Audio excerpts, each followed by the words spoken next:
Hi, this is Michael Buffer, and welcome to the BoxHard Podcast. Hello, everyone. This is Mikey Garcia. It's the monster from the swamps, Regis Prograis. Hey, what's up? This is King Carlos Molina, former IBF world champ.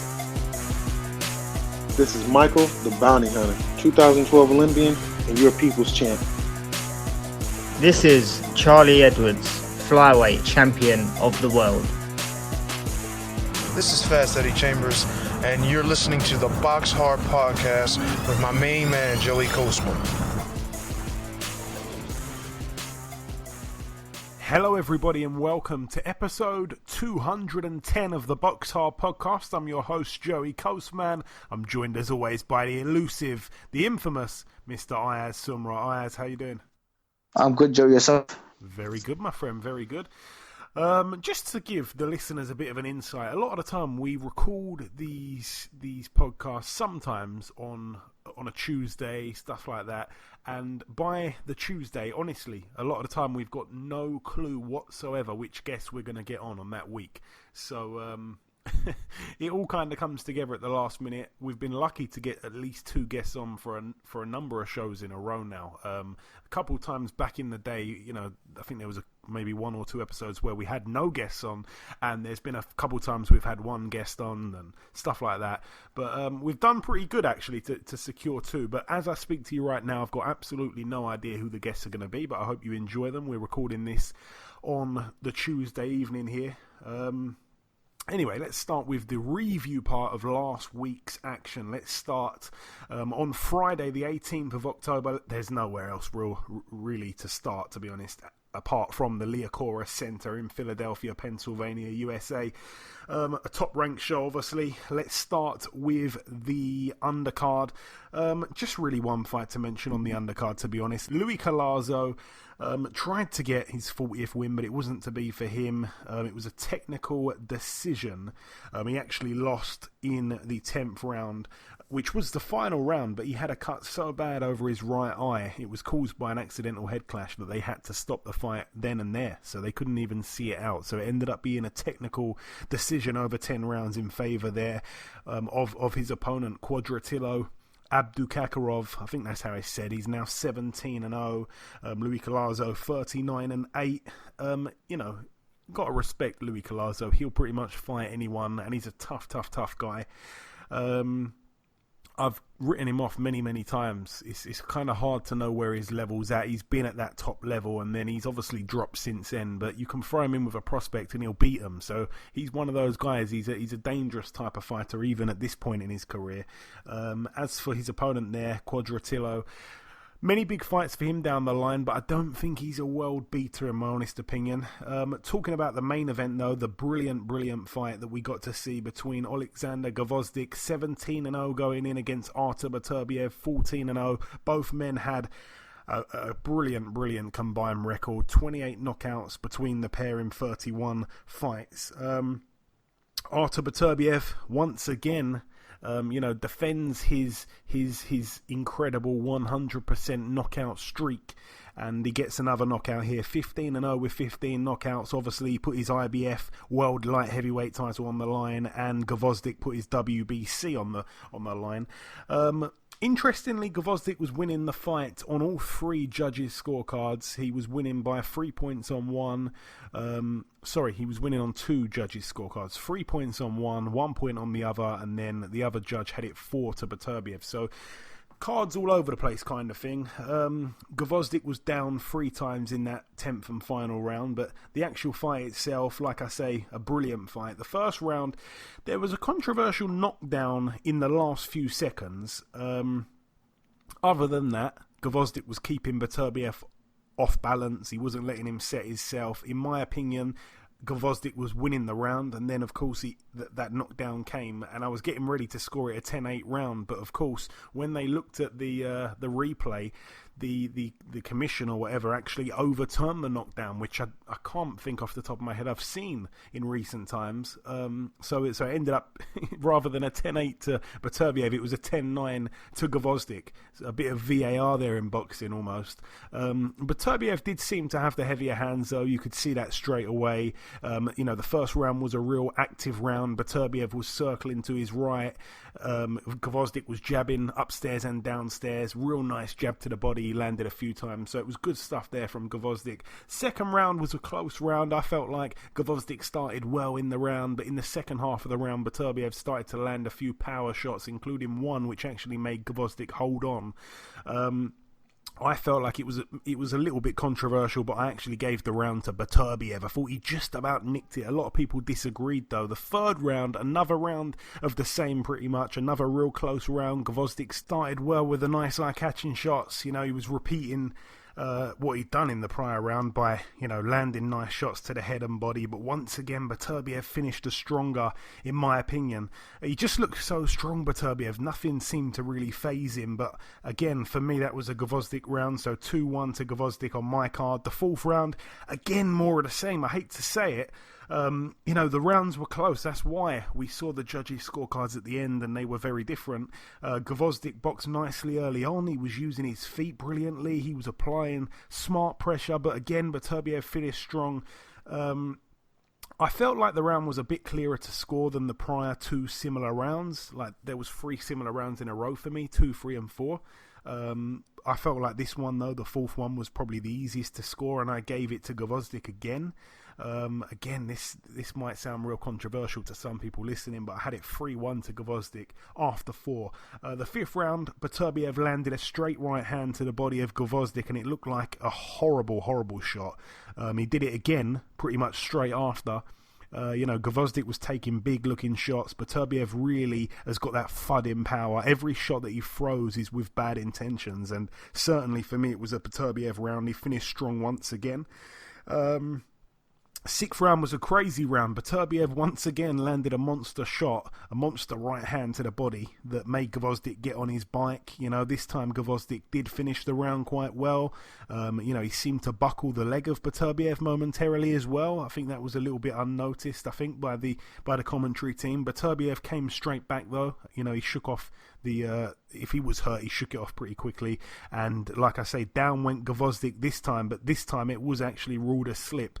I don't know if they showed a clear replay of that one, because I thought it might have looked a little bit I can't remember, because again there was 2 knockdowns. One was given, one wasn't. They were both apparently for slips, and in the end the one that was given got overruled. I can't remember which one it was, but I think this one looked like a bit of a legitimate one to me. I don't think they showed too many replays. If it wasn't, though, then for me it was a Gvozdyk round. So 4-2. Now going into the second half of the fight, Beterbiev won that round for me. Gvozdyk didn't really do much in that round. Beterbiev kept him on the back foot for most of it. The 8th round, both men had moments, but for me it was a Beterbiev round. So I had it 4-4 after 8. In the 9th round, Beterbiev really started to wear Gvozdyk down. Beterbiev really took over in the last minute of the round, especially. He looked exhausted, to be honest, Gvozdyk, and he was eating massive shots. His mouth was wide open, sucking in the air. It was a big, big round for Beterbiev. So on my card, he turned it round 5-4. And I actually said to myself during the fight, I said, Beterbiev 10th round KO. It just came in my head, but I didn't put any money on it or anything. And in that 10th round, Gvozdyk was exhausted, to be honest. His defence was leaky. He was throwing shots. The hands weren't really coming back tight. His guard was, like I say, quite leaky. Beterbiev had so much more in the tank at that stage. The referee told Gvozdyk after the second knockdown that he'll give him one more chance, and then he was going to stop it. And to be honest, I liked that from the referee. Perhaps Beterbiev might have heard him say that, and that's probably why he went straight in for the kill. But the referee waved it off after that third knockdown. It was the right thing to do. All the knockdowns, to be honest, weren't from massive shots. I think exhaustion played a big part, but Beterbiev was really taking over, and I felt like the right man won. Like I say, even on my card, he turned it round. I had no problem with the stoppage. Credit to both fighters. Both men are real fighters. And in the post-fight interview, firstly, I was quite surprised by how good Beterbiev's English was. I didn't think he spoke any English at all. Either I've been living under a rock, or or he's not done many interviews in English. But anyway, after the fight, he did say he doesn't care about the names. He just cares about the belts. He doesn't really care who he fights. So that is a kind of refreshing mentality, if you like, as sad as it may seem. In boxing right now, everyone just wants the big money fights. He's an old school throwback type of guy. He just wants the belt. So that really means he wants Kovalev and he wants Bivol. So we should be in for some great fights, hopefully, if they get made. But he seems like he's up for it. So credit to him. And like I say, Gvozdyk, I think I've heard, I'm not 100% sure if it's true, but I heard he had to spend 2 days in hospital after the fight. So a little bit worrying there. But Beterbiev once again lets us know his power is very, very real. That's it for that one, though. Moving out now to the card that took place in Newcastle at the... what's the arena called over there again? I think it's the... I think it's just called the Newcastle Arena, to be honest. But let's start with the undercard. Martin Bakole got a 5th round TKO against Kevin Johnson. Kevin Johnson only had about 3 days' notice, to be honest. We knew who was going to win the fight. I suppose Bakole probably did well to get him out of there in 5 rounds, you know. He's quite a tough guy, Johnson. I think he'd only been stopped twice before.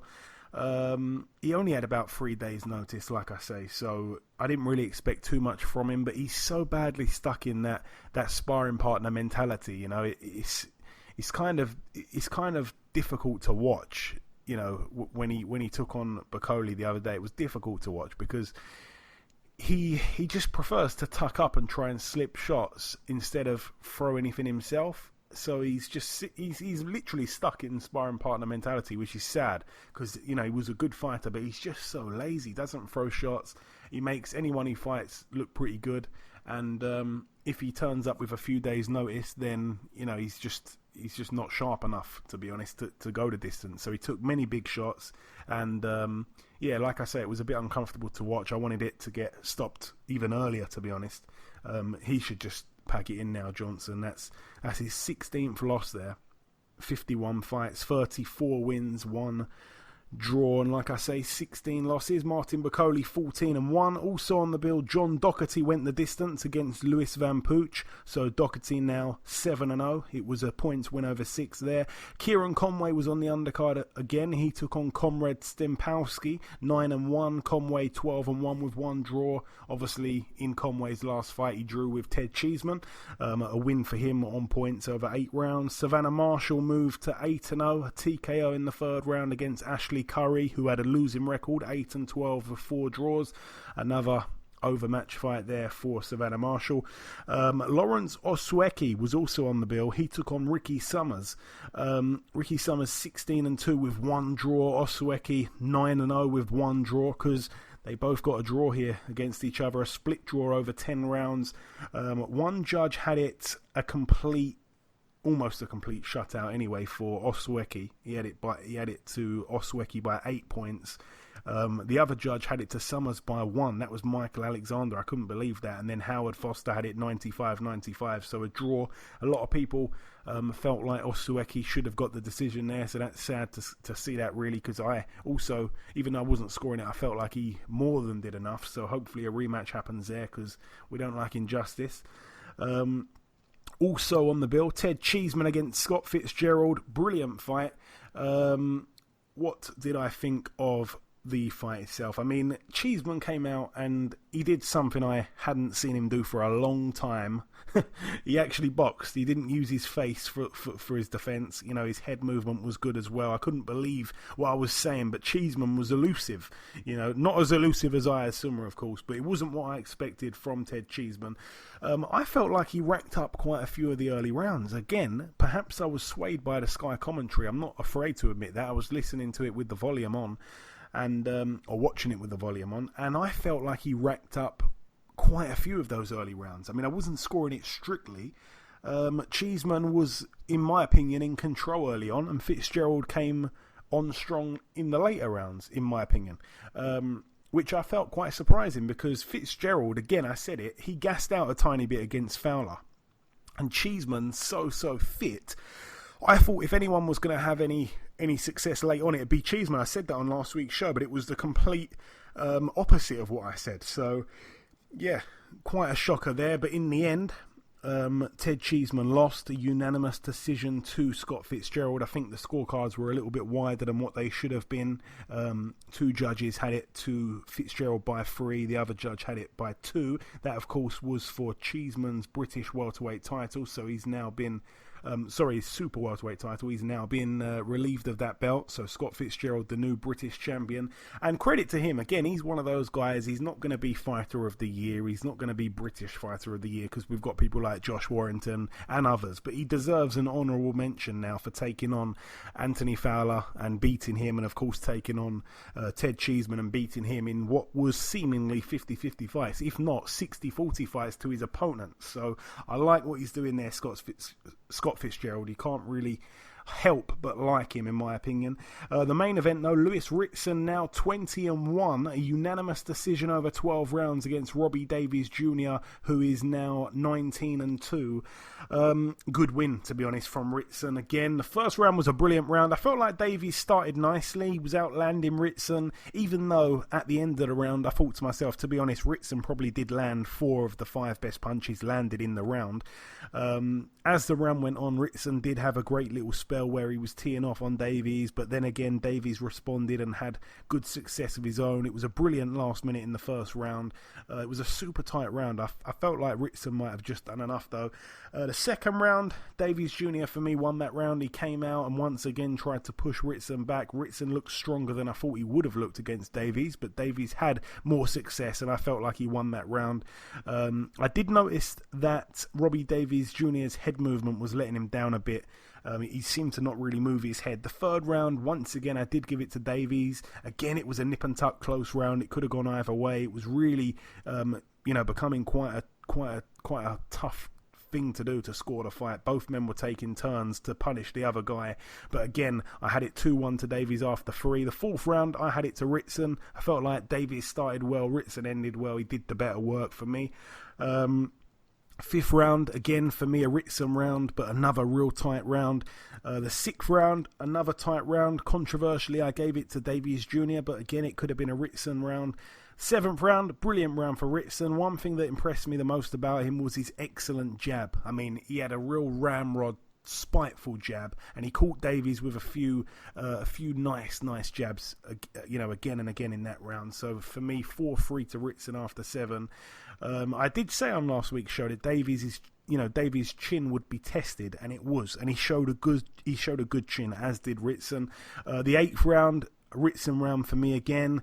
But again, it was a close round. The 9th round, for me, Davies Jr. won that round. Davies Jr. had Ritson pinned on the ropes. For the first time in the fight, Ritson appeared perhaps a little bit fatigued as well. So I had it 5-4. And then in the 10th round, it was a close round. It could have gone either way. I think I might have just edged it to Davies Jr. So I had it 5-5. And then, of course, going into the final 2 rounds where it was all up for grabs. Ritson, for me, won the 11th round. And then, of course, the 12th round. What an excellent round. Certainly a contender for round of the year. It was just unbelievable. Both men were letting their hands go in big combinations. Both men looked in danger. Ritson might have just edged it. So for me, 7-5 was my final card. I was really impressed with Ritson's gas tank. He's known to be a quick starter who burns out as the fight goes on, but no way. He proved the doubters wrong. One judge had it 5 points to Ritson. That's quite wide because I had it by 2. You know what I mean? The other judges had it by 4. I think twice. So, a little bit wide, I suppose, on the cards. But the right man won for me anyway. And credit to Ritson, because I did not see that coming. And talking of the Prediction League, let's revisit that. I don't think we did too well, to be honest. Let me go back over that. The listeners went with Ritson by knockout. So did you, Ayaz. I went with Davies on points. We didn't gain anything there. I went with Gvozdyk on points. So did you, Ayaz. But the listeners went with Beterbiev by KO. So they gained a point. And then myself and you, Ayaz, we both went with Fitzgerald to win on points. But the listeners went with Fitzgerald for the knockout. So we both gained a point. So 1 point gained a piece, pretty much. Me, you, and the listeners' eyes all gain a point. So the scores pretty much stay the same in terms of the gap between my leading #1 spot, and you guys, which I think share second place, same points. But that is it though for the review part of the show. Just before we wrap up part 1, the final thing to do is to welcome our very first guest. Ladies and gentlemen, please welcome the reigning WBA Super-Featherweight World Champion. It is, of course, Mr. Andrew Cancio. Andrew, welcome to the show, my friend. Hey, how's it going? Very well. Thank you for having me on. It's a pleasure to have you on, Andrew. It really is. Obviously, it's the first time you've been on this show. Our listeners probably don't know too much about you. I just think it's important to give them a little insight. You know, you turned pro March 2006. By the end of 2006, you were 5-0 with 2 draws. Not the perfect start. Were those draws controversial ones looking back now, Andrew? I know one was, of course, on your debut, and you've gone on to achieve what you've achieved. Yes, they were. They definitely were controversial. The one draw that I had, I think in the very first one, I beat the crap out of the guy. I dropped him. It was a 4-round fight, and I don't understand how they gave me a draw, but it is what it is, and we kept pursuing our career, and all the hard work and dedication finally paid off. It wasn't a perfect start, nor do I have a perfect record, but I feel a couple losses are controversial. The one thing that is working for us so well now is we're finishing these fights off instead of letting them go to the scorecard, and just putting our crap together finally. You know, I feel like this is my time, and I never felt this good before, and the way I lose weight now, it's a lot healthier and everything. So our training regimen is definitely working out to our favor. And like I say, you've made it right to the top of the tree, which is amazing. You know, you haven't had it easy. You haven't been the luckiest fighter, that's for sure. You mentioned a couple of losses, obviously 4 in total, but to be honest, 3 of them were close fights. I mean, 2 majority decision losses, 1 unanimous, but it was still a close fight. The only loss, obviously, that was a clear loss was the Joseph Diaz Jr. loss, but that fight actually almost became a turning point in your career, Andrew, because what you've done since that loss, you took a bit of time out, what you've done since that loss is nothing short of excellent. How do you assess that Diaz Jr. fight looking back now, and obviously the improvements you've made since then? Oh, yeah. You know, it's the fight that I want to get back. I want to avenge my loss to him. I feel like I'm a way better fighter than I was when I fought him back in the day. And I think this time I'll knock him out. I'm actually sure that I'll knock him out. I want that fight bad. It's a loss that definitely has motivated me to keep training hard and to get myself back up there. And I hope to face him in 2020, and hopefully everything works out well with this fight coming up November 23rd against Rene Alvarado, my mandatory. But that fight definitely was a turning point in my career. I thought I was retired. I took some time away from the sport, the gym, you name it. I didn't do anything for about almost 2 years. So, and then ever since then, I've just been on a rampage since then, and I want to continue, you know, tearing up the division. And JoJo knows I want to fight him. I want that rematch, and I would love to give him a title shot, you know, for me to get that rematch. Yeah, it's interesting you say that. We had Jojo Diaz on last week's podcast. He actually talked about he definitely wants to face you in 2020, so it's good to hear you both talking about that.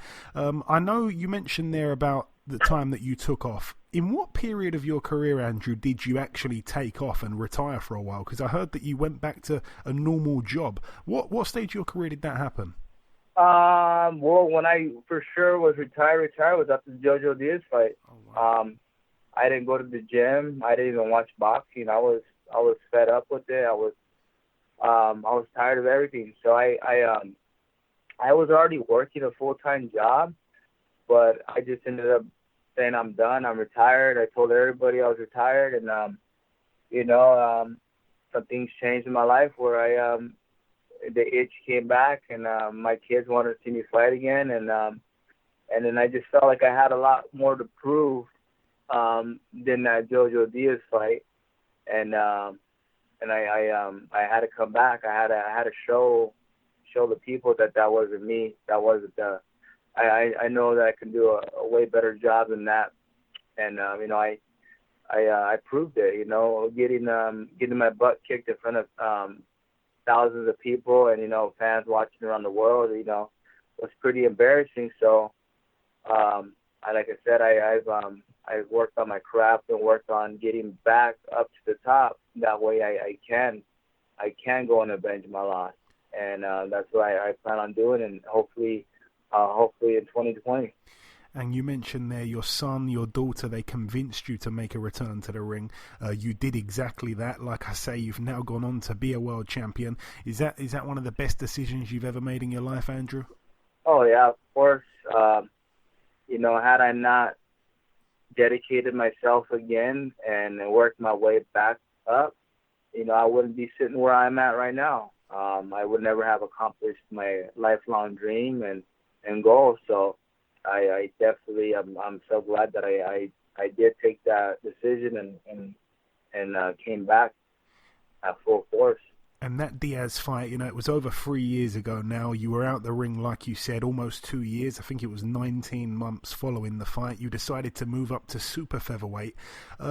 Your results, like I say, have been brilliant. I'm guessing you probably feel a lot stronger at 130. You've had 4 fights, 4 wins, 3 by KO. And, of course, you've gained a nice, shiny new belt. You feel a lot better at 130? Oh, yes. 126 was just a little too hard. Well, actually, it was real hard for me to get there. I'm a big boy, and it was just, I'm glad that whenever we took the fight against the undefeated Russian, I forgot what's his name, I believe Ayaz. Yeah. Ayaz, we fought that WBA Continental belt at 130, and that's what got me ranked.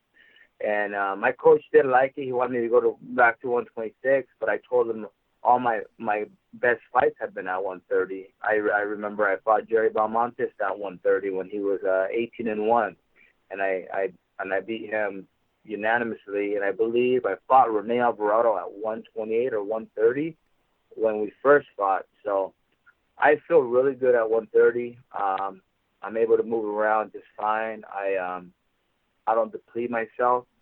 I'm able to just concentrate on the fight, and I get down there fairly easy, just with following my strict diet and doing all the right things. But yeah, I definitely feel way better at 130 than 126. And I want to go back to February 9th of this year, your world title challenge against the undefeated Alberto Machado. You were the underdog going into the fight. It was filled with drama. You were down in the first round yourself. You got back up at the count of 9, but you battled back and you ended up dropping Machado 3 times in that 4th round, all from body shots. Talk me through the fight itself, because it was a crazy one. And of course, what's that feeling like, becoming world champion, finally achieving that dream?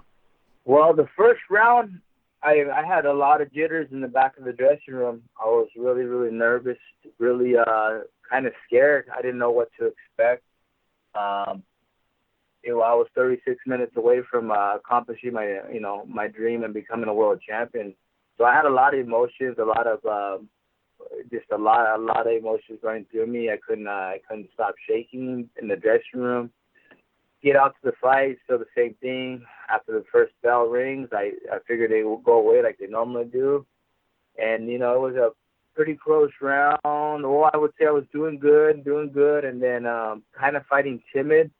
And he caught me with the right hook, followed up by a left uppercut.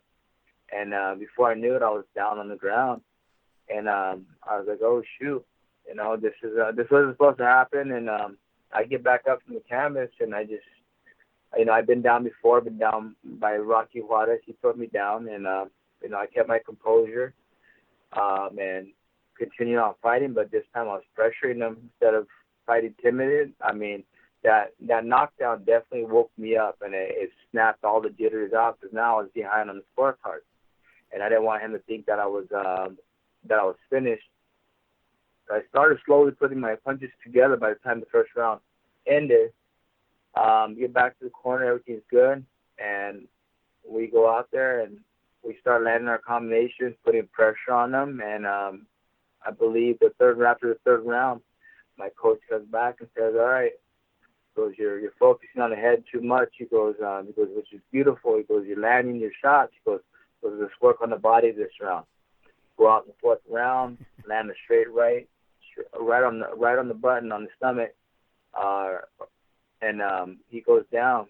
And then after that, I continue just going after the body. I didn't let up, and then before I knew it, the referee called it after the third knockdown, and I couldn't believe it. I was jumping for joy, of course, and I couldn't believe that we weren't going to scorecards. Like right then and then, I knew that I was a world champion. And, a lot of emotions ran through me. I was in tears. I was happy.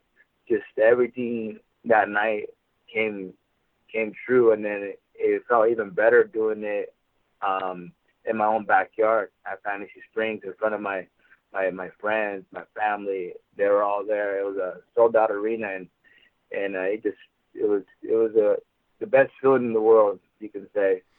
And I'll never forget that night. No, I'm sure you won't. February 9th, 2019. I mean, like you say, in front of your family and friends, being the underdog, becoming a world champion, going that hard road which you've gone up to get there. Of course, you had the rematch in June. Again, you stopped him with a body shot, this time in the third round. You really did close that chapter there, the whole saga with Machado with another bang. And then, of course, talking of rematches, the upcoming world title defense for you against Rene Alvarado, a man that you mentioned. You stopped him in 8 rounds back in December 2015. Rene is another guy who, has worked his way up. He's seemingly improved since that fight. But do you see this fight going pretty much the same way as the last one, knowing this guy so well? I do. I feel like I've gotten a lot better than when I faced him back in 2015. I feel like I'm going to be able to box and slip his punches more. And I'm going to go to the body. I love going to the body. I know he's a come forward type guy, and he's going to bring it. But I just feel like I'm mentally strong, physically strong. I know I see things a lot differently in the ring now. It's like it's slowing down for me, where I can see these openings a lot clearer than before. And like I said, I got a good team behind me, and I feel like I'm gonna retain my title once again. Like I've been putting in the work in the gym, and like I said, I know he's gonna come with everything, and I'm giving everything in the gym as well. That way, we're well prepared for 12 hard rounds.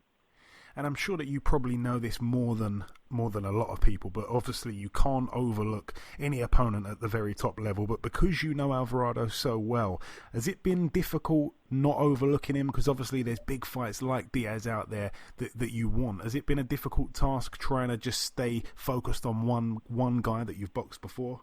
No, it's not hard at all. Like you said, I want the bigger fight, so in order for me to do that, I have to stay focused. I have to stay focused to make sure I handle the task in front of me first and foremost, and then after that, then we can secure our future at having bigger fights. So for me, staying focused is easy. I got my kids. I got goals in mind. I want to buy a house, and in order for me to do these things, I got to continue winning and getting bigger paydays for me to do that. So it hasn't been hard for me to focus. I want to go out there and showcase why I am the 130-pound world champion. And again, Joseph Diaz last week told me that he'll be fighting Tevin Farmer at some point in January. He basically said he's going to fight him then. Of course, he plans to win. And then after that, he'd love to box you. He'd love to pick up, another title before the end of 2020. But one thing at a time, Diaz against Tevin Farmer, I'm not quite sure who'd be the favourite. I'm guessing it'd probably be Farmer. If that fight does end up happening, who do you believe wins that one, Farmer and Diaz? I believe Farmer takes that fight. If JoJo wins, that'd be great. That way we can have a unification rematch for a lot of money. But I personally see Tevin Farmer making a miss and just outboxing him. And if he does, like I said, I don't care who it is. I tell other reporters that I don't care who it is. It could be Burchell, Jamal Herring, Lamont Roach, the winner of those two, Tevin Farmer, Jojo Diaz. It doesn't matter. I want to fight the best out there. I want the big paydays, and that's what I'm gonna do in 2020. Hopefully, like I said, after I get past going past November 23rd, then I don't care who it is. But in my opinion, I see Tevin Farmer outboxing Jojo Diaz. Yeah, I think a lot of people would probably agree with you, to be honest. And this question I'm asking everybody at the minute, Andrew: Joshua versus Ruiz, who wins the rematch in December in Saudi Arabia, in your opinion, my friend? That one, I would have to say, is a toss-up. Andy Ruiz, he got caught, he got dropped, and it can happen again. And maybe Joshua keeps his composure, keeps his chin down, doesn't get caught, doesn't let Andy Ruiz get inside and throw the combinations that he allowed him to throw.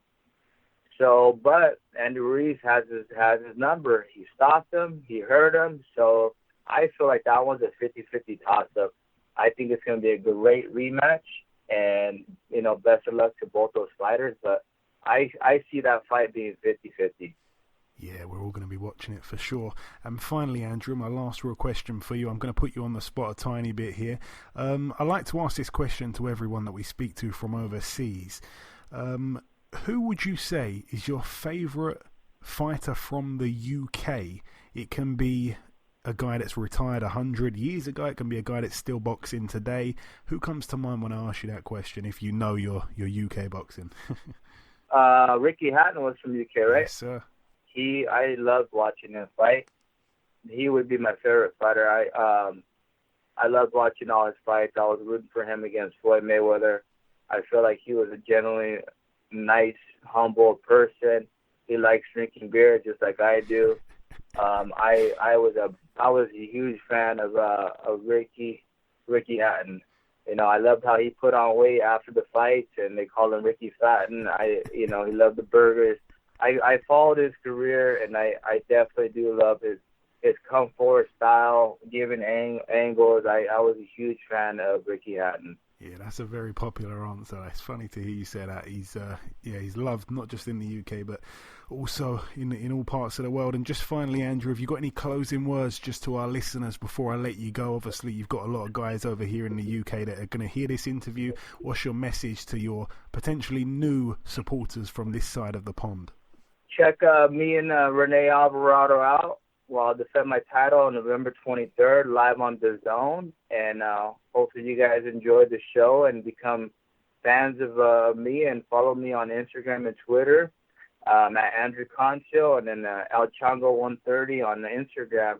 And just tune in, and if you guys like what you see, become a fan of mine. I would love that. I'd love to have UK fans out there. That'd be awesome. Excellent. Very well said, my friend. Listen, Andrew, it has been a real pleasure interviewing you this week. Best of luck with your fight on November 23rd at the Fantasy Springs Casino, and I hope that we can catch up sometime after your win. For sure. Thank you for having me on. Appreciate it. Okay, now it's time for part 2 on this week's show. This part, of course, the news part of the show. Ayaz, what you got? Cecilia Brækhus has signed a multi-fight promotional deal with Eddie Hearn and Matchroom Boxing. The agreement will see the undisputed welterweight world champion fight on Sky Sports in the UK and DAZN in the US. Tom Loeffler, however, remains as an advisor. Yeah, I mean, Cecilia Brækhus, pretty much recognised by everyone at the minute, aside from some crazy people, as the best fighter, the pound-for-pound #1 in the female side of the sport. So it's a big signing for Eddie Hearn. A lot of people bash Eddie Hearn for this and that, each to their own, but you've got to say, he's a powerful man in boxing, and he is doing a hell of a lot for women's boxing. He's obviously had Clarissa Shields on his cards. He's had Katie Taylor on multiple big shows, too many actually. She gets herself on every show. I mean, I'm sure she'd be on the Joshua undercard if it wasn't going to be a problem in Saudi. Obviously, Natasha Jonas as well. I got a feeling, he's also got Terry Harper as well, who I think's fighting perhaps this week or the week after. He's doing a lot for women's boxing, and I suppose he doesn't really need to. He's got a lot of male fighters, but credit to Eddie Hearn, because this is brilliant for women's boxing. He's doing more than any other leading promoter in the world for women's boxing. So got to take your hat off to him, especially if you're a fan of women's boxing. So yeah, hopefully we see those big fights with Brackhouse and a few others. Kubrat Pulev will first ride up Booker in a heavyweight clash on the undercard of Herring v Ruiz Jr. on November the 9th. Yeah, you know what? Kubrat Pulev, I mean, I really, really rate him, you know. He's obviously still got that one loss which came to Vladimir Klitschko. I put him right up there. I've always said it for years and years. Him and Povetkin, I would have thought would have been a brilliant fight. I wanted to see that years and years ago. Now, since that Vladimir Klitschko fight, I just feel like his opponents have been pretty bad. And I mean, I'm going to go back and have a look. After that fight, he took on George Arias, okay? You know, he went the distance with him. Then he took on Maurice Harris. Then he took on Chisora. He beat Chisora easy, even though it was a split decision, which was a complete joke. I remember betting on that. He toyed with Chisora. Then he took on Sam Peter. For a reason that I don't understand at all. Then he took on Kevin Kingpin Johnson, who we spoke about in part 1. Then he took on Hughie Fury. Good win, fair enough, but Hughie Fury, you know, other than that fight against Joseph Parker, still a little bit untested. And, you know, he cut Hughie Fury early on and he controlled everything. It wasn't a hard fight for him. Then he took on Bogdan Dinu and he stopped him. Then obviously that controversy happened after the fight with that woman and all that. Forget about that. I don't want to go into it. But it just seems like he's treading water and he's getting older, you know. Kubrat Pulev's 38 years of age now. I don't understand what he's waiting for. I don't understand what's going on. It's like he's now with Top Rank, so I'm expecting them to deliver something big for him, but I don't really get what's going on because, you know, his last fight, as I said, against Dinu, who I think was coming off a loss. I think Dinu was coming straight off a loss to Jarrell Miller, and he knocked him out with ease, and now he's fighting this guy here, and I just can't understand the logic behind it, but what's he doing? You know, why isn't he fighting a Joseph Parker? Why isn't he fighting a Dillian White? Why isn't he fighting many guys like a Dubois? There's so many much more interesting fights than this. So I don't know what he's doing. He's just treading water, and he has been since that Klitschko fight in 2014. I'm almost ready to throw the towel in on Pulev. What is he doing? Yep. Luis Neri will face Emmanuel Rodriguez in a bantamweight clash on the Wilder vs Ortiz undercard. Oh, this is a brilliant fight. I heard it got made the other day, and I think I tweeted about it. I really, really like that fight. Obviously, Luis Neri's been involved in a couple of dodgy things, but as for his actual boxing itself, he's a brilliant fighter. 30-0, 24 knockouts. Even though Emmanuel Rodriguez got smashed by Inoue and he looked terrible, let's not write him off. You know, he showed before that fight he's a real good fighter and he's a mover as well, which I think brings an interesting dynamic to this fight. I'd probably favour Neri because I think he's a bit special, Luis Neri, but there needs to be drug testing for it, and I think it's a brilliant fight. I mean, it's a fight that I feel like both of them need at the minute, because Luis Neri, you know, since beating Yamanaka, again, he's gone on a little bit of a weird run, you know, Jason Canoy, Renson Robles, Mukjo Arroyo, fair enough. He beat Payano, even though I'm a bit kind of, I don't know, I'm not sure on Payano. I don't think he's that great anymore. I think he's pretty quickly kind of washed up a bit. And now he takes on Rodriguez, who, like I say, is a brilliant fighter. So that's a very interesting fight, and that's one I'm going to be tuning into. That's a brilliant fight. Please don't, if you're listening to me now, please don't overlook that fight. That's a cracking fight for the calendar. And finally, Anthony Crawler will face Frank Urega in a lightweight clash on November the 2nd at Manchester Arena. Oh boy. I'm going to try not to go in too hard on this. Anthony Crawler, obviously we know it's his farewell fight. He takes on Frank Urquigia, or whatever his name is. It's hard. It's hard to not go in on this, because the guy, I mean, I think he's beaten about 5 or 6 people with winning records. He's got a record of 13-1 with 1 draw. In his last fight, he got a draw against Ivan Thomas, who was 9-0. Ivan Thomas just got knocked out by Devis Boshiero. Please, if you don't know who that is, BoxRec Devis Boshiero. Luigi's not going to like it, but I've said it before. Boshiero is one of the paddedest records I've ever seen in my life. Yeah, so he drew with a guy that got sparked by Boshiero. His other loss was to Edis Tatley, who, of course, we saw box Teofimo Lopez and get stopped by him. Obviously, no shame in that. But Edis Tatley is not a world beater. And Anthony Crolla takes on this guy here. Again, I can't even really say his last name. Kiaga or whatever. I just don't see the point in it. I was having a little bit of a debate on Twitter. Someone said, it's his farewell fight, just be happy with it, or don't watch it. I'm going to watch it because I watch everything, but I think it speaks for itself when Nigel Benn's coming back after 23 years out of the ring and he's facing someone who's a much, much, much bigger threat than this guy here from Spain.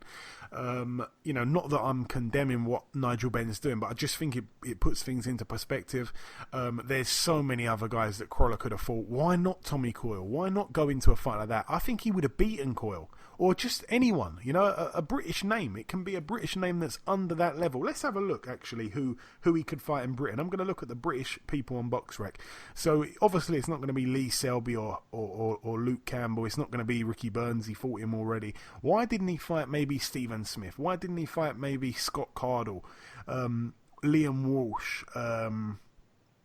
any of these guys, any of these guys, even like Lucas Belingal, who I think is a decent fighter. He's 12-0 though. Why not someone we actually know, like why not, and the guy could have put up a good effort and we could have seen him progress onto something. Like, why is he fighting this guy? I don't know.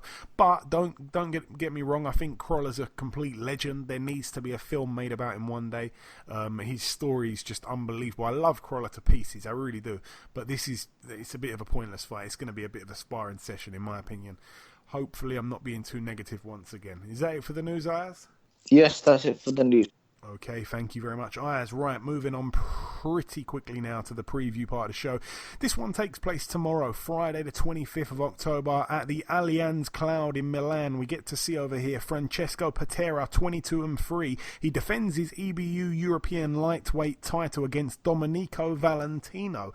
Actually, this guy's undefeated. He's 8-0. Well, let me just have a quick little look at him because this could perhaps be a decent fighter. Let's have a little look. Domenico Valentino from Italy, 35 years of age. He was actually a pretty good amateur. Yeah, pretty good amateur. Oh, that could be interesting. He lost to Frankie Gavin in the amateurs in 2005, I believe.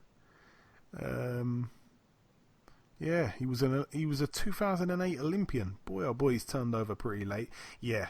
Oh, he boxed Josh Taylor as well. Oh, and he boxed Lomachenko. And he boxed Jose Pedraza. Boy, oh boy, oh boy. Oh, he beat Josh Taylor in the amateurs. Right, that's enough.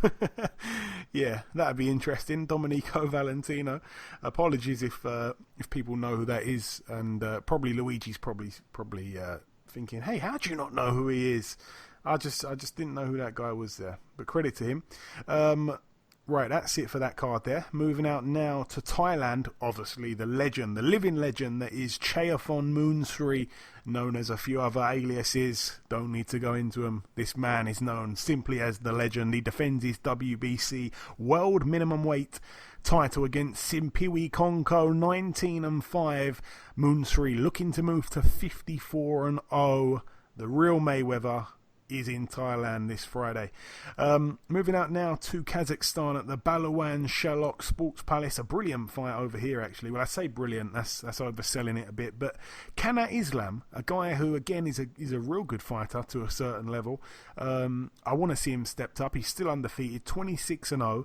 He puts his WBO International Middleweight title on the line against Walter Kautondokwa. You might remember him. He stepped in when Billy Joe Saunders failed the drugs test or whatever when he was supposed to take on Andrade, and Kautondokwa jumped in there. I think Andrade had him down about 4 times or something like that, but Kautondokwa, for how not so good he was a real puncher. I think he had about 17 knockouts from 18 wins when he went in there against Andrade. That's his one loss, so no shame in that. That could be pretty interesting there in Kazakhstan. Moving out now though to the O2 Arena, Greenwich, London, United Kingdom. Unfortunately, I'm not going to be there. I wish I was, but I got denied a press pass, so I won't be there. I'll be watching from my sofa. I'll be paying my £20 pay-per-view. It certainly, in my opinion, deserves at least that. On the undercard, Shannon Courtenay 3-0. Also, Austin Williams comes over from the States. He's 3-0 as well. Abbas Barao 7-0. He fights for the WBC International Super Welterweight title against John O'Donnell, 33-2. Conor Benn was supposed to take on Laszlo Toth, which was going to be a good fight in my opinion. Conor Benn 15-0. It is for his WBA Continental Welterweight title, but he now takes on a replacement. What's the guy's name? Stefan Jamoy, I think it is. Is it Steve? No, Steve Jamoy. I think they're two brothers, Steve and Stefan. One of them took on Scott Quigg a few years back. I think that might have been Stefan, but it's another step up. To be fair, it is another step up. It's they're moving in the right direction with Conor Benn. It could be a tough fight. He's better than the likes of that French guy whose name I've completely forgot at the minute. Yves Ngarbu 20-0 puts his EBU European Cruiserweight title on the line against Lawrence Okoli. Because there's so many brilliant fights, this one's really going under the radar for the first time. A lot of Okoli's fights have been big, high profile fights against Chamberlain, against Askin, against Watkins. They've been big fights against Camacho, and here he's right down on the undercard against Ngarbu, who's obviously the champion, and he's a good fighter, Ngarbu, so that'd be quite interesting. We'll get to see how good Okoli really is. It's a step up from British level, so it's going to be interesting there. Ricky Burns 43-7 with one draw takes on Lee Selby 27-2. We've gone to the predictions on this. Ayaz, talk to me. Burns Selby, great fight. Yes, it's definitely a brilliant fight. Ricky Burns versus Lee Selby. Yeah, I think both fights obviously are coming to the end of their career. So if I'm going to go with a win, I'm going to go with Lee Selby to win on points. And I think Ricky Burns is almost finished. Yeah, popular choice, Ayaz. The listeners have gone with the same thing, and so am I, to be honest. Lee Selby's a friend of the show, but not just for that reason. I think Ricky Burns has been done for a long, long time. Selby needs to improve, though, on his last performance on that Degal Eubank undercard. He did not look good against Omar Douglas. He said it himself. I think he had a bad cut early on, and he boxed pretty badly, to be honest. Obviously, Andrew Selby's been a bit hit and miss as well lately, as sad as it is to say. One of my favourite fighters. But big for Selby on points. The listeners 66%, Burns on points 29%, Selby by knockout 0%, and Burns by knockout 0%. Obviously, both men never been stopped. Ricky Burns is such a tough guy. I mean, I just can't see him getting stopped in his career. I don't think it's going to happen. I think he probably loses and retires anyway. So perhaps it's a farewell for him. But yeah, I agree, Ayaz. I'm going to go Selby points. If he's at his best, he should win. But you can't really count out Ricky Burns. It is one of those weird kind of fights because they are nearing the end of their careers. You'd like to think Selby's got more in the tank. But, yeah, it's a tough one. Because, again, Selby's only had that one fight at is this at 135? I think it's at 135, or is it 135 this one. So, again, he's only had the one fight at 135, whereas Burns has been there for a long time. So, the weight, I suppose, favours Burns because he's really grown into it. But then again, as Lee Selby correctly told me, he's much taller than Ricky Burns, even though BoxRec suggests otherwise. It can't be right all the time. So all of us there, clean sweep, unanimous, I should say. Lee Selby on points. Moving up the card once again, Derek Chisora 31-9 against David Price 25-6. Ayaz 12 rounds. Will it go 12 rounds though? I don't think this is going to go 12 rounds. Obviously, we've seen Derek Chisora versus David Price. This is going to be a very good fight. So obviously, it's basically like whoever wins this fight will go on to go up for like a world title, whereas the loser there's nowhere to go. But if I'm going to go with a win, I'm going to go with Derek Chisora to win by knockout. Again, a very popular choice. We're all agreeing once again, unanimous. Chisora by knockout 79%, 21% Price by knockout. Not even one person voted for Price or Chisora to win on points. 0%. I've got to go with Chisora by knockout. I mean, David Price looked good against Dave Allen. I've said it before. Chisora's a whole another few leagues above Dave Allen. Chisora's a tough guy. He's got a tough chin. I think he's got a couple cracks in it nowadays. I think Dillian Whyte, to knock him out the way he did was quite a statement.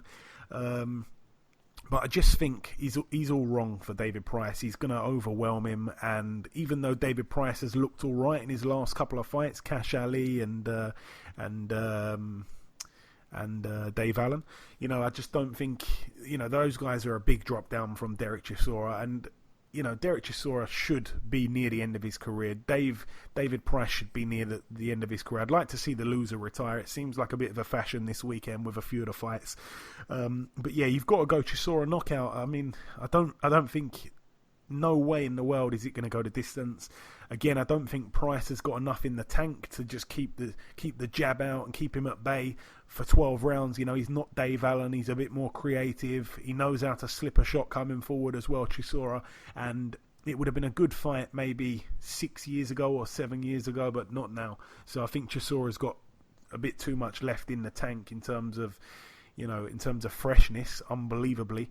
But he's been in many tough fights, Chisora. Every fight he has is pretty much a tough fight, and he goes to the trenches a lot more than David Price. David Price seems to get a little taste of it, and it ends badly quite quickly after. So for me, it's a Chisora knockout, probably in bad fashion, actually. All agreeing there once again. Moving up the card once again to the main event, the most interesting one for me, and this is a fight that I have been so looking forward to. It, of course, is for the WBA Super, the IBF, and the Ring Magazine Super-Lightweight World titles. Regis Prograis 24-0 against Josh Taylor 15-0 over 12 rounds. Both men, incredible fighters. In my opinion, both men are number 1 and number 2. There's a big argument. I think Prograis number 1. I think you disagree. I think you think Josh Taylor's perhaps number 1 at 140, but there will be no disagreeing come Sunday morning. We'll know who the very best man is, and I don't think Jose Ramirez comes close enough to get in the top 2. This is a super fight. Like I say, 2 undefeated world champions putting it on the line, a little bit like Gvozdyk and Beterbiev last weekend, both undefeated champions in a unification. It's a lucky time to be a boxing fan, because we're seeing 2 of those fights in a 7-day period. But yeah, for me, Regis Prograis, I think, has just got too much in the locker, really, for Josh Taylor. I think Josh Taylor's an amazing fighter. I think he's a terrific fighter. He's massive for the weight. He spars bigger guys. I've heard he's had his way with super middleweights in sparring and stuff like that. That's just unbelievable. Obviously he's a southpaw, just like Prograis. I think at times it probably will be a chess match. I think there's going to be a few rounds where perhaps not loads and loads of action is going to happen. I think the first couple rounds are probably going to be feel-out rounds. But I've just got this feeling that Prograis will get to him late and probably stop Josh Taylor late. I think that's what will happen. But I could be wrong. It is such a 50-50 fight, in my opinion. Either man could win. I don't think Prograis is going to get knocked out. I think he's just tough. I mean, I saw him. He invited me down kindly to the Peacock Gym last week. I think it was last week. Yeah, last week I went and seen him train. Just me, he's a good friend of mine now, Prograis, and he's just absolutely solid. There's not an ounce of fat on his body, and I saw a bit of his pad work, and I tell you what, he looks on fire. And honestly, he is such a brilliant fighter. I've been a big fan of him from pretty much the first time I ever saw him. He knocks people down for fun. He's got it all going for him, and I just think he's going to do it. I think he's been a bit more impressive in his fights leading up to this than Taylor has in his respective fights. I just think both men have got so much skills. I just think Prograis just got a little bit more. I think he hits harder. I think he's probably a bit quicker, and he's strong as hell. He really is. Whereas Taylor's gonna try and have to use his reach, I suppose, but I just don't think he's gonna be able to keep the little pit bull, the Rougarou, off of him. And I think the knockout comes late on, but. I mean, I was torn between points or a knockout, but I think I'm just going to go with a knockout in the late rounds. Very, very big call from me, I know.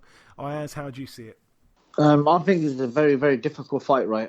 Obviously, I think it's going to be a very, very tough fight. I think it's going to be a skill or masterclass fight between Josh Taylor and Regis Prograis. But obviously, I'm going to back the UK man, so I'm going to go with Josh Taylor to win on points, because this is in home soil. I'm going with Josh Taylor to win on points. Okay, Josh Taylor on points. The listeners agree with you, Ayaz. So you and the listeners, great minds think alike. But yeah, just my last word on that fight. I think that it's just such a cracking fight. I hope that it gets the pay-per-view buyers it deserves. Hope everyone tunes in and enjoys it. It's going to be absolutely magnificent. I was going to say something else, but I can't remember what it was now. I just cannot wait for that fight. There's not many fights where I'm just looking forward to it like a kid at Christmas, and that fight does it for me. Moving out now to the Reno Sparks Convention Center in Nevada, USA. 2 last bills to go over. Let's start with the undercard. Michaela Mayer, 11-0. She fights for the NABF Female Super-Featherweight title against Alejandra Zamora, 7-3. Also on that card, Andy Ventez, 22-1 with 1 draw, takes on Mark Bernaldez, 19-2. That's a 10-rounder there. Also on the bill, Joshua Greer Jr., 21-1 with 1 draw. He's in a 10-rounder against Antonio Nieves. Friend of the show, Greer Jr. He likes to bring out the pillow with a Z's on it. Nieves, I said, 19-2 with 2 draws. That one's for the WBO, NABO Bantamweight title and the WBC Continental Americas Bantamweight title. All the best there to Greer Jr. Topping the bill, though, Shakur Stevenson, 12-0, gets his chance to fight for the world title belt. It's the vacant WBO World Featherweight title. He takes on Joet Gonzalez, 23-0. Again, I said it on, I think it was last week's show where Shakur Stevenson was on the show. He's fighting a guy here in Gonzalez who's not that well known to the UK fans, but he's actually a good fighter, Gonzalez. And if you listen to the interview, I even said it. I think Gonzalez has stopped all but one, or perhaps even all of the southpaws he's boxed as a pro. So Shakur Stevenson's a southpaw. He did say, I'm not like those guys. I know what I'm doing in there. They're not me. We chuckled about that. But no, it's a good fight. It's a really good fight. And he becomes possibly the youngest world champion in boxing right now. So no matter what you think of Shakur Stevenson, he does have that superstar. There's something about him. He's got that little pinch of superstardom in his mixture somewhere. He's something special about him. And if he wins, he becomes a big star there. It'll be his 13th fight. That'll be brilliant for him. And finishing up at the Santander Arena in Pennsylvania, USA. 2 fights to mention over here. Former world champion Robert Easter Jr. This one's really gone under the radar. Friend of the show, Easter Jr. 21-1 with 1 draw. Of course, that 1 loss came to Mikey Garcia. He takes on Adrian Granados over 10 rounds. Granados 20-7 with 2 draws. Never really in a bad fight. Should be interesting. Like I say, massively gone under the radar. That one's on Showtime, by the way. Topping that bill, though, Erickson Lubin, 21-1. He's in a 12-rounder against Nathaniel Gallimore, 21-3 with 1 draw. Again, Gallimore, decent fighter to a level, but Lubin, when he was undefeated, big things were expected of him. He was going to be a future world champion for sure, and if he is still on track for that after the setback against one of the Charlo brothers, I think it was Jamel, if he is going to get back on track, then he should beat Gallimore, and beat him pretty well in my opinion. I just quickly missed out there. Shakur Stevenson against Joet Gonzalez. Ayaz, the final prediction. I know you probably don't know too much about Gonzalez. I'm going with Stevenson on points. The listeners are going Stevenson by knockout. I'm guessing you're also going with Stevenson. Knockout or points? Yeah, I'm going to go with Shakur Stevenson by knockout. Shakur Stevenson by knockout. You're agreeing with me. So finally, there's one thing that we agree on there. But that is about everything for the preview part of the show. We've brought you the first guest. We brought you the news. We brought you part 1 and part 2. Just before we wrap up the show entirely, let's now welcome our second and final guest.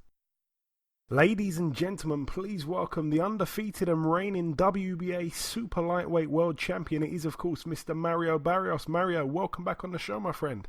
Appreciate it. Good to be back. It's great to have you back, Mario. So we last spoke back in May.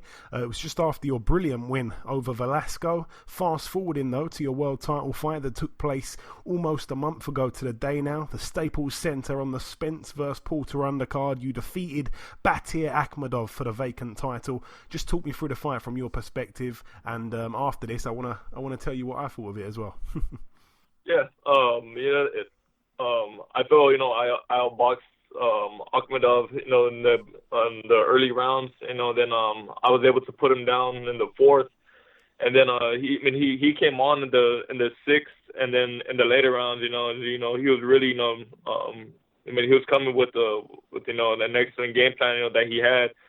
Started suffering, some swelling and a cut due to headbutts, and me and him were in deep waters, and he still was applying the pressure. I felt I had lost the later rounds, but then in the 12th, I was able to put him down.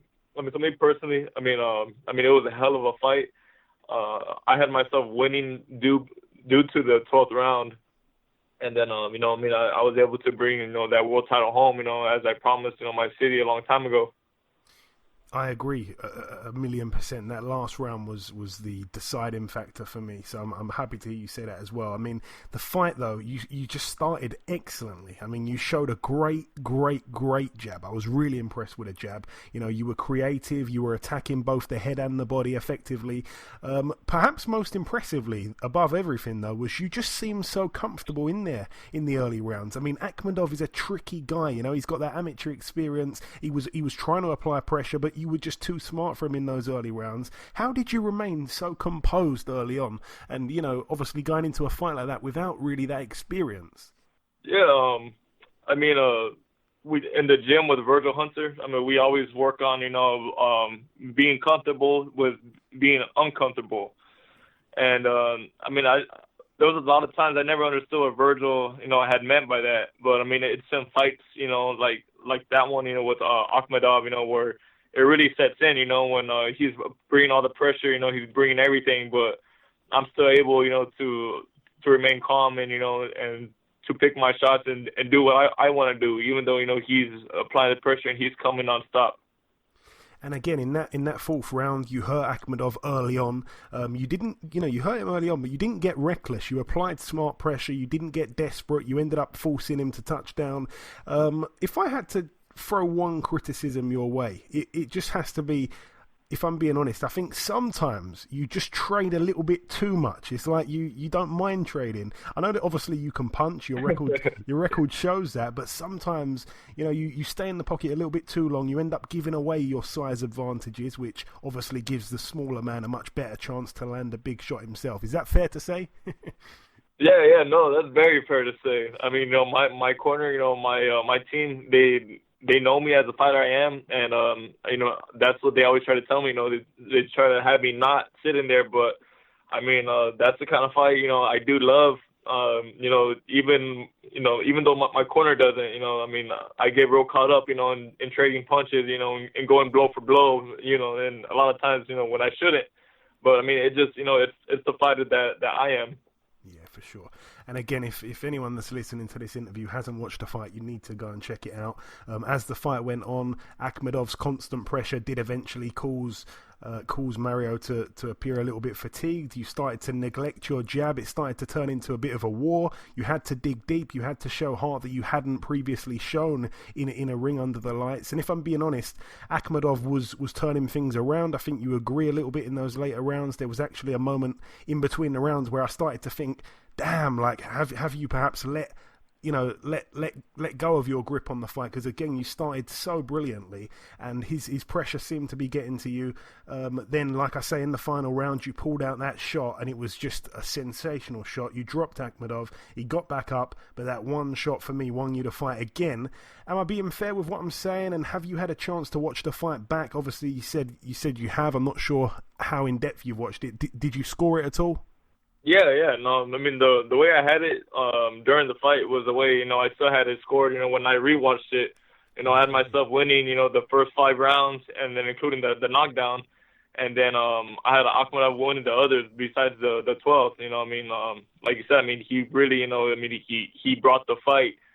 And, I had to really, dig down deep and, make something, that only champions are able to do, make happen.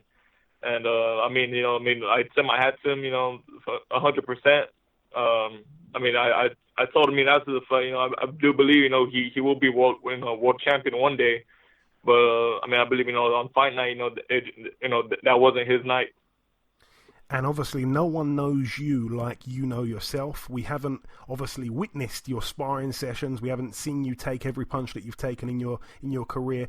We haven't seen you have to dig deep like that before. Maybe you've done it in the gym many times, maybe you haven't. But I want to ask, did you find out something about yourself that night? Because you showed so much character. Did you ever have to show heart like that, before? Did you really find out that you've got something that you perhaps wasn't sure you had? No, I mean, I've always known. I've always told, my fans, the media. I'm a warrior, which is why I gave myself, the name El Azteca. Because it represents me. It represents, the kind of fighter that I am.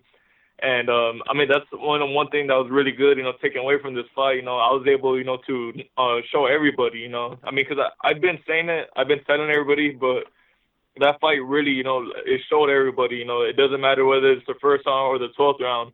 I'm going to stay in there in the fight regardless. And it runs in the family because, again, your sister Selena in her loss showed courage that you almost don't get in women's boxing, if I'm being honest. She didn't take a backward step all night in that fight that she had. And I'm going to say it now, Mario, I doubt you'll have a tougher fight in your life than that fight. It might seem early, it might seem premature to say that. You might not retire undefeated. You might lose at some point before you hang the gloves up in many years' time. But I honestly doubt you'll need to dig deep like that again. I think you've at least proved to yourself and to everyone else that you really can dig and go into the trenches.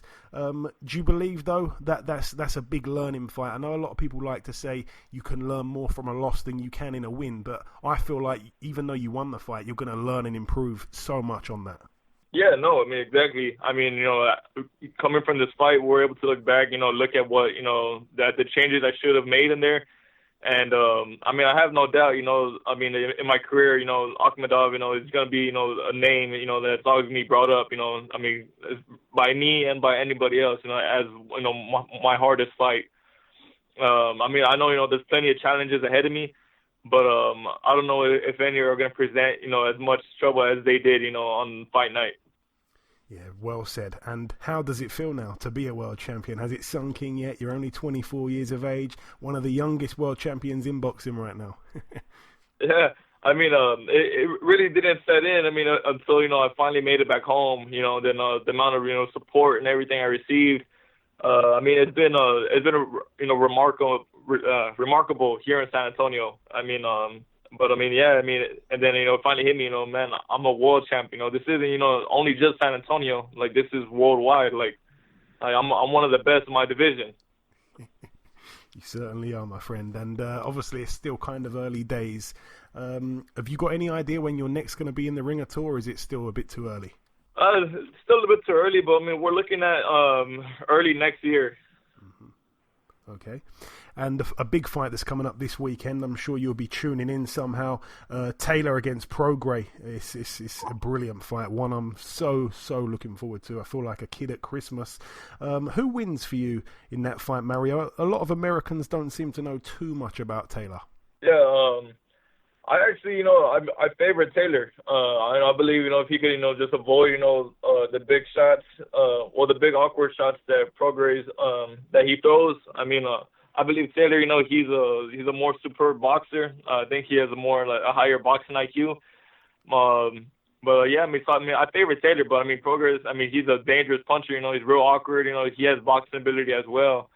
We just have to see, how the fights, how it plays out.